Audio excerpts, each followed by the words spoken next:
نبی نے فرمایا اس پوری امت میں، اس ساری کائنات میں سب سے افضل اور سب سے اعلیٰ انسان وہ ہے خیرکم من تعلم القرآن وعلمہ، جو قرآن کو پڑھتا ہے اور قرآن کو پڑھاتا ہے۔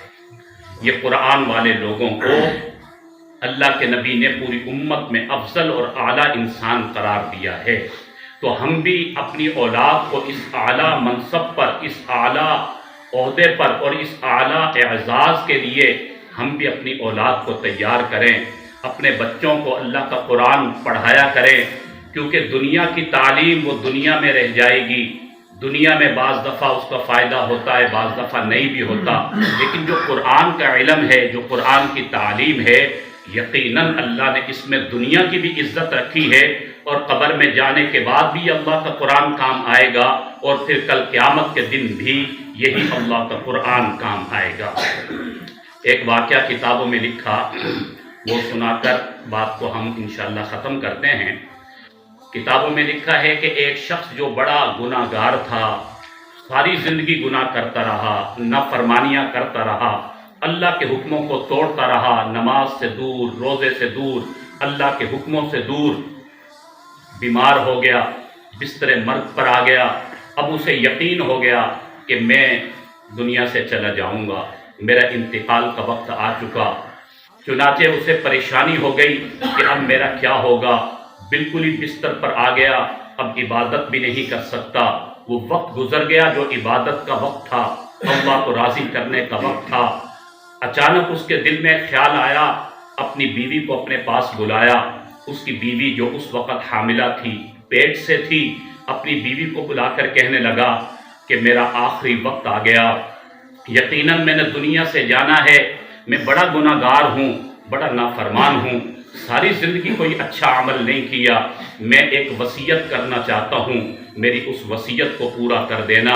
بیوی کو کہا کہ اللہ ہمیں خوشی دے گا، اللہ جو اولاد عطا فرمائے گا، خدا را اس بچے کو یا بچی جو بھی پیدا ہو، اسے اللہ کے قرآن کا علم دے دینا، اللہ کا قرآن پڑھانا، حافظ قرآن بنانا، خدا را میری اس وصیت کو پورا کر دینا۔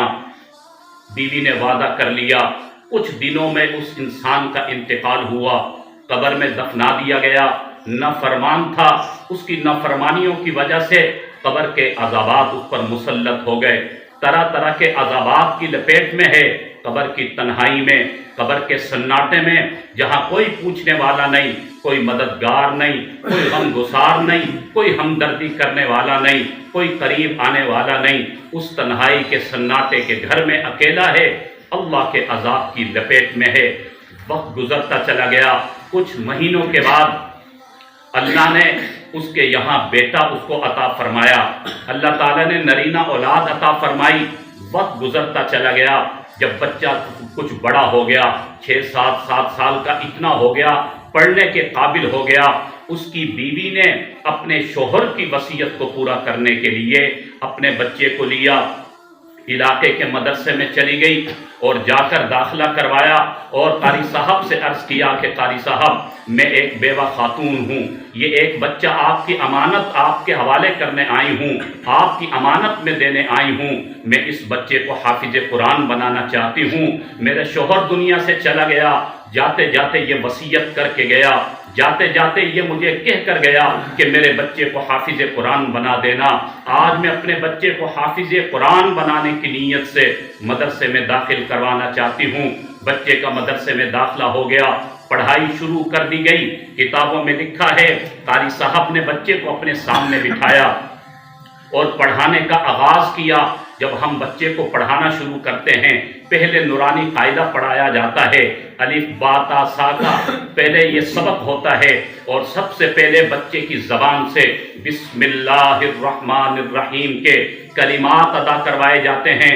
اس کے بعد پہلی تختی اور دوسری تختی، چنانچہ قاری صاحب نے سب سے پہلے بچے کی زبان سے یہ کلمات ادا کروائے، پڑھو بیٹا بسم اللہ الرحمن الرحیم۔ بچے نے اپنی زبان سے یہ کلمات ادا کرنا شروع کیے۔ یہاں یہ بچہ اپنی زبان سے یہ کلمات ادا کر رہا ہے، وہاں اس کے والد پر قبر کے اندر مختلف قسموں کے عذابات مسلط تھے اس کی نافرمانیوں کی وجہ سے۔ جیسے ہی بچے نے یہ کلمات ادا کیے، اللہ کی رحمت کو جوش آیا، اللہ کی رحمت جوش میں آئی۔ اللہ نے فرشتوں کو حکم فرمایا کہ اس بچے کا والد جو قبر کی عذاب میں مبتلا ہے اس پر سے عذاب کو ختم کر دیا جائے، اس کے عذاب کو دور کر دیا جائے۔ اس نے وصیت کی تھی، اس کی وصیت کے مطابق آج اس کے بچے نے میرے قرآن کا آغاز کر دیا ہے، بسم اللہ کے کلمات ادا کر دیے ہیں۔ اب مجھے اس بات پر شرم آتی ہے کہ اس کی وصیت کے مطابق اس کا بچہ میرے قرآن کا آغاز کرے اور میں اس کے والد کو عذاب دوں۔ اس کے بچے کے پڑھنے کے صدقے، قرآن کے آغاز کرنے کے صدقے میں نے اس کے سارے گناہوں کو معاف کر دیا اور میں نے اس کی جنت کا اعلان کر دیا ہے۔ چنانچہ میرے بھائیوں اور میری ماں اور بہنوں، بڑا گناہگار تھا لیکن بچے نے حفظ کرنا شروع کیا، اللہ نے اس کی برکت سے اسے معاف فرما دیا، اللہ نے ساری نافرمانیوں کو معاف فرما دیا اور اس کا کام بن گیا۔ لہٰذا میرے بھائیوں، اگر ہم اپنے بچوں کو دین کی تعلیم عطا کریں گے تو یہ انشاءاللہ ہمارے مرنے کے بعد بھی کام آئے گی۔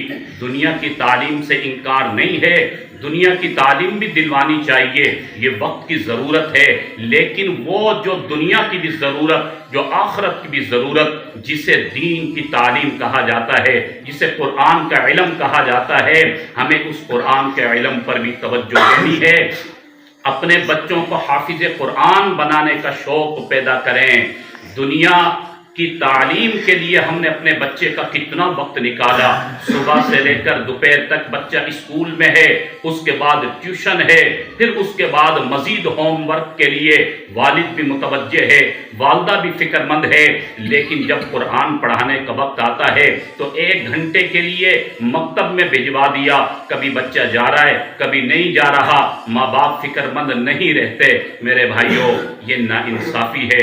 انصاف کا تقاضا یہ ہے جس طرح ہم دنیا کی تعلیم کے لیے فکر مند ہیں، اپنے بچوں کی دین کی تعلیم کے لیے بھی فکر مند رہیں۔ آج ہمارے معاشرے میں جو ایک بگاڑ کا ماحول نظر آتا ہے، آج اکثر والدین بیچارے شکوہ کرتے نظر آتے ہیں، اولاد نافرمان ہو گئی، آج گھروں کا ماحول خراب ہو گیا، مختلف قسموں کے واقعات سننے میں آتے ہیں، ہر انسان بیچارہ بے برکتی کا روتا ہوا نظر آتا ہے۔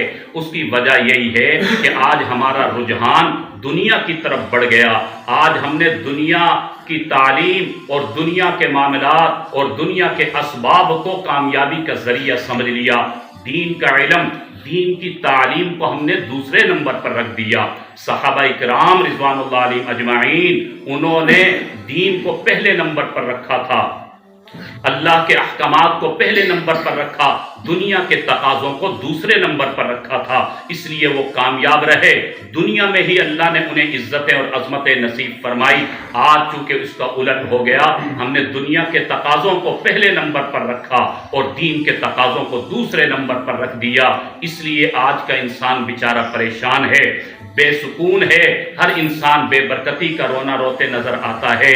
اس لیے میرے بھائیوں، اگر ہم یہ چاہتے ہیں کہ اللہ کی مدد و نصرت کے ہم حقدار بن جائیں، ہمارے گھروں میں بھی اللہ کی رحمتوں کی آبشاریں برسیں، تو ہم اپنے گھروں کے ماحول کو درست کریں۔ ہمیں چاہیے کہ اپنی اولاد کو ہم دین کی تعلیم کی طرف لے کر آئیں۔ ماؤں بہنوں کو چاہیے کہ اپنے گھروں میں تلاوت کلام پاک کا ماحول بنایا کریں۔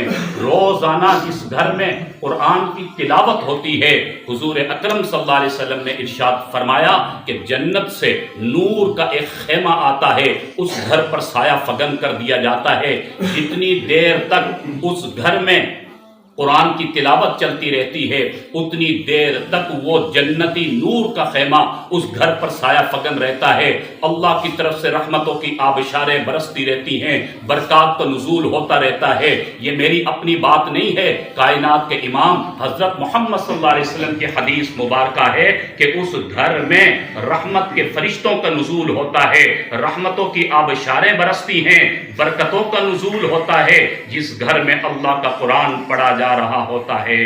آج میرے بھائیوں، ہمارے گھروں کا ماحول بے سکون کیوں ہو گیا؟ گھروں کے ماحول کے اندر یوں کیوں خرابی آ گئی؟ اس لیے کہ ہم نے اللہ کے قرآن کو غلافوں میں بند کر کے الماریوں میں سجا دیا۔ آج میرے گھر کی بیٹی اللہ کا قرآن نہیں پڑھ رہی، گھر کی خاتون قرآن نہیں پڑھ رہی، مہینوں گزر جاتے ہیں، قرآن کو نہیں کھولا جاتا ہے۔ قرآن کو کھولیں، یہ ایک روشنی ہے۔ اللہ نے اس قرآن کو ہمارے لیے اجالا بنا کر، برکت کا ذریعہ بنا کر عطا فرمایا۔ یہ قرآن جو ھدی للعالمین ہے، شفاء لما فی الصدور ہے، انہ لکتاب عزیز ہے، یہ مجسمہ نور ہے، یہ منبع رحمت ہے۔ کتاب انزلناہ الیک لتخرج الناس من الظلمات الی النور۔ اللہ فرماتے ہیں ہم نے اس قرآن کو اس لیے نازل کیا کہ ہم لوگوں کو ظلمتوں سے نکال کر روشنی عطا کریں، پستیوں سے نکال کر ہم انہیں عظمتیں عطا فرمائیں۔ اللہ کا قرآن مجھے اور آپ کو عظمت دینے کے لیے آیا ہے۔ جو اس قرآن کو اپنے سینے سے لگا لے گا، اس قرآن پر عمل کرے گا، اس کی زندگی بن جائے گی، اس کا کاروبار چمکے گا، اللہ اس کے گھر کے ماحول کو اچھا کر دیں گے، اس کی دنیا بھی اچھی ہو جائے گی، آخرت بھی اچھی ہو جائے گی۔ اس لیے میرے بھائیوں، ہم اللہ کے قرآن کی قدر کریں، اللہ کے دین کی قدر کریں، اپنے بچوں کو، اپنی بچیوں کو دین کا علم ضرور سکھائیں۔